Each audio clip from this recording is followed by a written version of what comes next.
नमस्कार विद्यार्थी मित्रांनो, स्वागत आहे तुमचं. विद्यार्थी मित्रांनो, आजच्या या व्हिडिओमध्ये आपण BHMS बॅचलर होमिओपॅथिक जे BHMS चे स्टुडंट्स आहेत त्यांच्यासाठी एक स्टेट गव्हर्नमेंटनी या ठिकाणी फार्मॅकोलॉजी मधला महत्वाचा कोर्स आहे.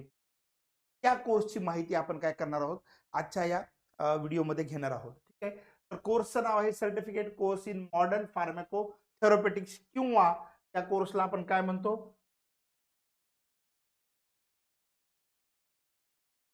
त्या कोर्सला काय म्हणतो आपण त्या ठिकाणी certificate course in modern pharmacology.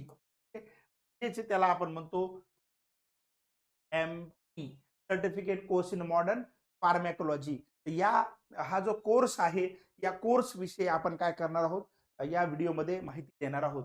तर काय नेमका गोल आहे हा कोर्स ठेवण्यामागं, BHMSच्या जे डॉक्टर्स आहेत BHMS डॉक्टर त्यांच्यासाठी हा कोर्स आहे.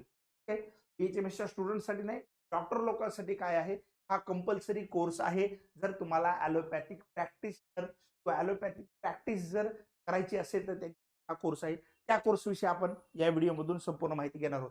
काय गोल आहे नेमका, तर गोल असा आहे, the broad goal of a teaching pharmacology is the rational and scientific basis of, म्हणजे त्या ठिकाणी ट्रीटमेंटसाठी सायंटिफिक अँड रॅशनल यूज झाला पाहिजे मेडिसिनचा.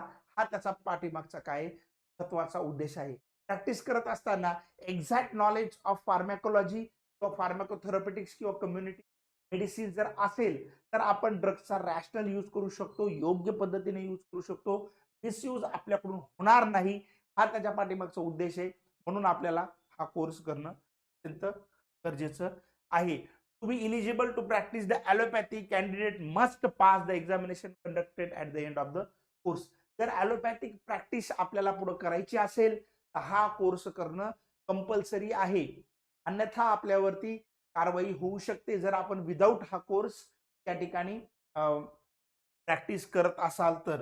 त्यामुळं ह्या कोर्सच्या शेवटी जी काही एक्झाम युनिव्हर्सिटी ठेवेल, ती एक्झाम किंवा प्रॅक्टिकल एक्झाम जी आहे पर्टिक्युलर तुमच्या कॉलेजमध्ये होईल, पास करणं गरजेचं आहे. ठीक आहे.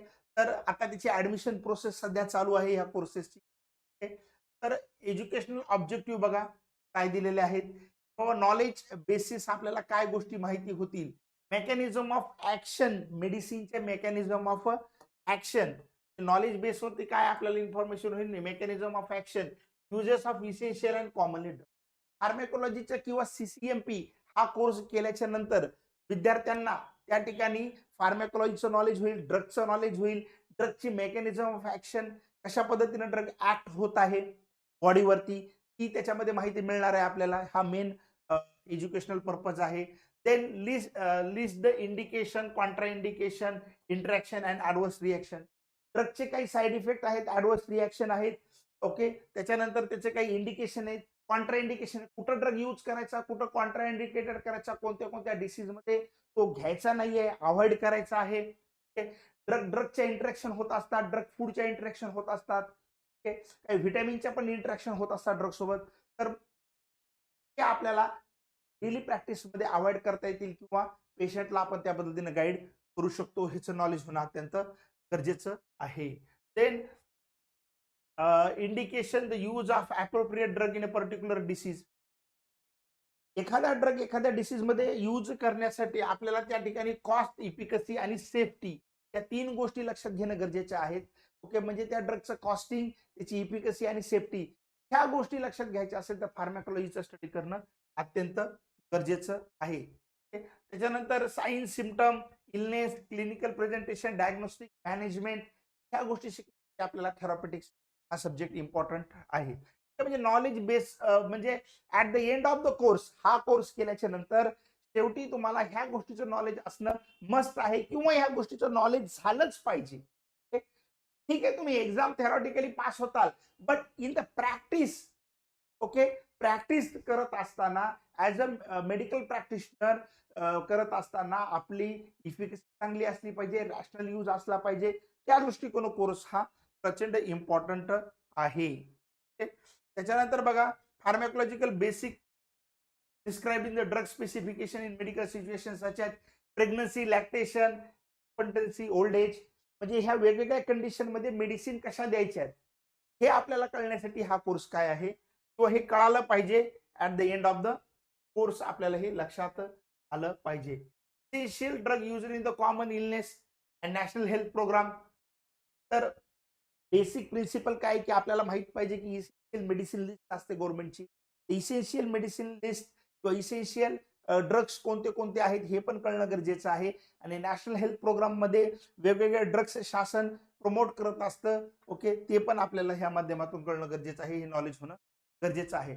Okay, it should be able to understand the primary health care system. Okay, primary health care system कळाली पाहिजे आपल्याला. नॅशनल हेल्थ प्रोग्राम जे आहेत शासनाचे ते प्रोग्राम इम्प्लिमेंट करण्यासाठी प्रायमरी हेल्थ सिस्टीम आपल्याला माहित पाहिजे किंवा माहित झाली पाहिजे. ह्या कोर्सच्या शेवटी हा उद्देश आहे या कोर्सचा. तर lifestyle modification, the management of illness, डिसीजच्या मॅनेजमेंट मध्ये मॉडिफिकेशन करणं गरजेचं आहे. हे कोर्स महत्वाचा आहे आणि ह्याच्याशिवाय तुम्ही प्रॅक्टिस करू शकत. तिला आपल्याकडे कोणत्या कोणत्या आल्या पाहिजे at the end of the course हे मला वेबसाईट वरती अवेलेबल आहे. हेच ठीक आहे, तरी पण आपण एक्सप्लेन करतोय कारण की एक्झॅक्टली आपण जेव्हा कोर्सला डिटेलमध्ये बघू त्यावेळेस वेगवेगळ्या गोष्टी होतीलच. ह्या बेसिक गोष्टी तुम्हाला माहित असणं गरजेचे. ह्या कोर्सचे प्रमुख उद्देश काय आहेत हे माहित असणं गरजेचं.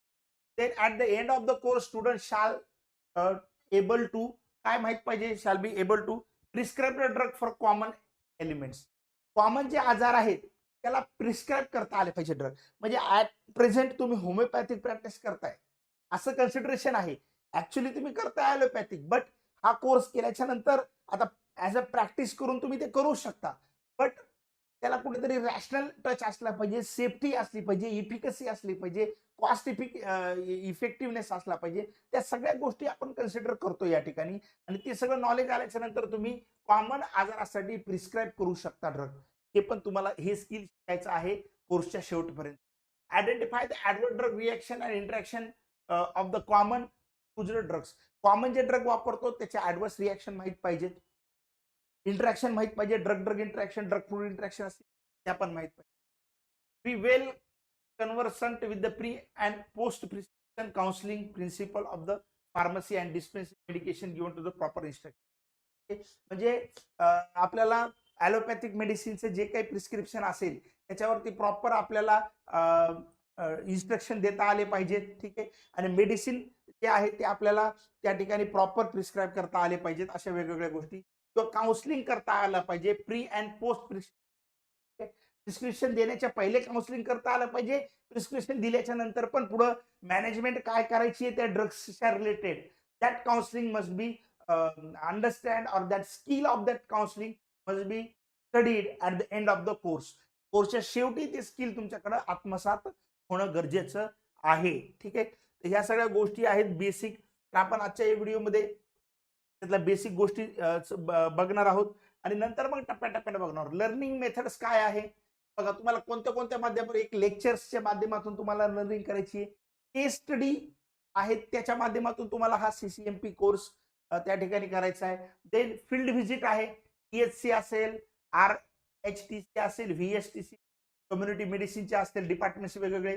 प्रॅक्टिकल आहेत, यांना प्रॅक्टिकल्स पण करायचे तुम्हाला, फील्ड व्हिजिट पण करायची, केस स्टडी करायची आणि लेक्चर्सच्या या सगळ्यांच्या माध्यमातून तुम्हाला काय करायचंय. ड्युरेशन काय आहे बघा, number of teaching hours allotted all department 600 तास. थेरी आणि प्रॅक्टिकलला तुम्हाला 600 तास एवढे काय केलेले ड्युरेशन अलाउड केलेले आहेत पर्टिक्युलर तुमच्या कॉलेजमध्ये. त्याचे डिस्ट्रीब्युशन दिले या ठिकाणी. थेरीचं बघा, लेक्चर इन्क्लुडिंग केस स्टडी आणि प्रेझेंटेशन जे काय असेल. ओके, प्रेझेंटेशन असतील तुमच्या कॉलेजेसमध्ये, थेरी असेल, ओके, तर आणि केस स्टडी असेल तर 20 आठवड्याचं सांगितलेले, 15 तास म्हणजे 300 आवर त्याच्यामध्ये जाणार आहेत. तर clinical posting as per the list 20 weeks असणार आहेत, त्याच्यात 3 तास जाणार आहेत तुमचे. 20 वीक ते प्रत्येक आठवड्याला 15 तास असं सांगितलेले त्यावर त्याच्यामध्ये. आणि प्रिपरेशन ड्यू असणार आहेत तुम्हाला 8 आठवड्याचे, त्याचे असणारे प्रिपरेशन 8 आठवड्याचे. टोटल तुमचे असे 48 आठवड्याचा कोर्स हा आहे. ठीक आहे, ते 4 आठवडे हॉलिडे आहेत. टोटल हे तुमचे 52 आठवडे वर्षाचे होत आहेत. अटेंडन्स जी आहे तुम्हाला थेअरीमध्ये 75% तुमच्या कॉलेजमध्ये अटेंडन्स कंपल्सरी आहे. बरेच जण प्रॅक्टिस करत असतात. ओके, मग प्रॅक्टिस करत असताना होत नाही, पण तुम्हाला वेळ देणं गरजेचं आहे त्या लेक्चरला 75%. ओके, आणि प्रॅक्टिकलमध्ये 80% अटेंडन्स कंपल्सरी आहे. इलिजिबिलिटी काय आहे? Registered homeopathic practitioner in the state of Maharashtra and registered with the Maharashtra council of homeopathy सोबत तुमचं रजिस्ट्रेशन असलं पाहिजे आणि त्यांच्याकडून तुम्हाला एनओसी घ्यावं लागेल. एनओसी घेतल्याच्या नंतरच तुम्ही काय करू शकता, त्या कोर्सला ऍडमिशन, सेंट्रलाइज ऍडमिशन प्रोसेस जी नेहमी चालू आहे त्याच्यात तुम्ही प्रवेश करू. पुढं ऍडमिशन दिलेले सेंट्रलाइज ऍडमिशन प्रोसेस आहे. Okay, Maharashtra university of health science he process सगळी काय करते, कंडक्ट करत असते. इंटेक दिलेली आहे 50 इंटेक, एका कॉलेजला 50 इंटेक आहेत. ऍट प्रेझेंट 32 कॉलेजेस आहेत, म्हणजे जवळपास 1600 इंटेक आहेत महाराष्ट्रामध्ये. ते वाढू पण शकतात, त्यामुळे टाइम टू टाइम ते लक्ष देणं गरजेचं आहे. हे सगळं आपण काय केलेलं आहे, ह्याच्यातलं बेसिक माहिती बघितलेली आहे. ऍक्च्युली सिलेबस हे आपण नेक्स्ट लेक्चरला पूर्ण डिटेल सिलेबस सगळं आपण बघणार आहोत. काय काय सिलेबस आहे, कशा पद्धतीने अभ्यास करायचा हे पुढच्या क्लासमध्ये बघणार आहोत.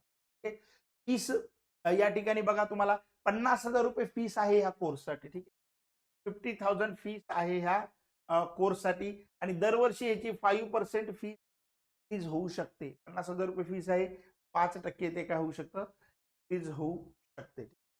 कॉलेजला जी काही कॉलेजची ऍफिलिएशन फीस असेल ती वेगळा संबंध.